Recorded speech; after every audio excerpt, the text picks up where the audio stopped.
This MACD strategy I'm about to show you is one of the highest win rate strategies you can possibly do in trading. It is very easy to use, works in almost every single market, and most importantly, it makes money. Well, enough talk, let's get straight into it. The MACD, or the moving average convergence divergence, is one of the most popular technical indicators used by traders. Essentially, this indicator uses moving averages to find trends in the market, and it's pretty damn good at it too. Now, if you're an experienced trader, you've probably used or heard about this MACD indicator before, but the MACD indicator by itself is just alright, to be honest. So make sure you watch this full video to see how I pair it with some other indicators to make it perform so much better. First things first, let's add the MACD indicator to our chart. To do that, you're going to go to TradingView or whatever chart website you prefer, and then you're going to go up here to the indicators tab, type in MACD, and click this top one. Now that we have the MACD indicator added, let's make sure we know how the MACD actually works. The MACD is made up of 4 different components: the MACD line, the signal line, the histogram, and the zero line. The MACD line, which is the blue line, in most cases is usually a 12-day moving average. The signal line, which is the orange line, is usually a 26-day moving average. Next, we have the histogram, which represents the difference between the MACD line and the signal line. So, for example, the smaller the space between the two lines, the smaller the histogram gets. The bigger the space, the bigger it gets. You can also see once the MACD line crosses above the signal line, the histogram turns green, and if the MACD line crosses below the signal line, it turns red. And finally, we have the zero line, which basically represents the center of the MACD indicator. Now that we know the 4 components, let's make sure we know how to use them. The MACD indicator is insanely good at finding trends in markets. How you can tell if a chart is about to have an upward trend is by looking for a cross upwards between the MACD line and the signal line. For example, here the MACD crosses above the signal line, indicating the chart is in an upward momentum. And here the MACD crosses below the signal line, indicating it's in a downward momentum. You can also use the histogram to indicate how much momentum there actually is. So if the histogram is getting bigger, that means there is an increase in momentum. If it's getting smaller, there's a decrease in momentum. So how you actually want to use this indicator is by when the line crosses upwards, but only if they cross below the zero line. If they cross and it's above the zero line, you wouldn't want to enter the trade. It's the same concept with shorting. You only want to enter a short trade if the lines are crossing downward and it's above the zero line. So as you can see just by watching this indicator is extremely easy to use. But the problem most traders encounter is that they only use this indicator by itself. Let me tell you why this doesn't work. The MACD indicator works extremely well if the market is in a trend. So for example here, the MACD indicator is doing a great job indicating when the price is about to move upward because the chart is in an upward trend. But here the price is in a downward trend, but the MACD is still signaling to buy long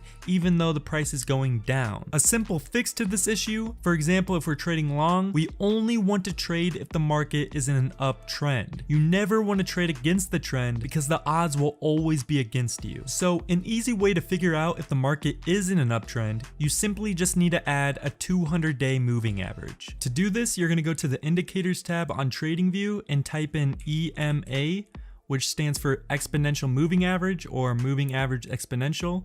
Click the top one. Then you're going to go here, click the settings of the EMA, and you're going to go to inputs and change the length to 200, which is going to make it a 200 exponential moving average. Then you're going to go to style, and I like to make mine red, but you can make it whatever color you want. Once we have the EMA indicator added, you'll see just a single line. If the price is above that line, the market is in an uptrend. If the price is below that line, the market is in a downtrend. So after learning that we only want to trade in an uptrend market if we're going long, so all we have to do is put it all together. We buy if the MACD line crosses below the zero line mark and the current price also is above the 200-day moving average.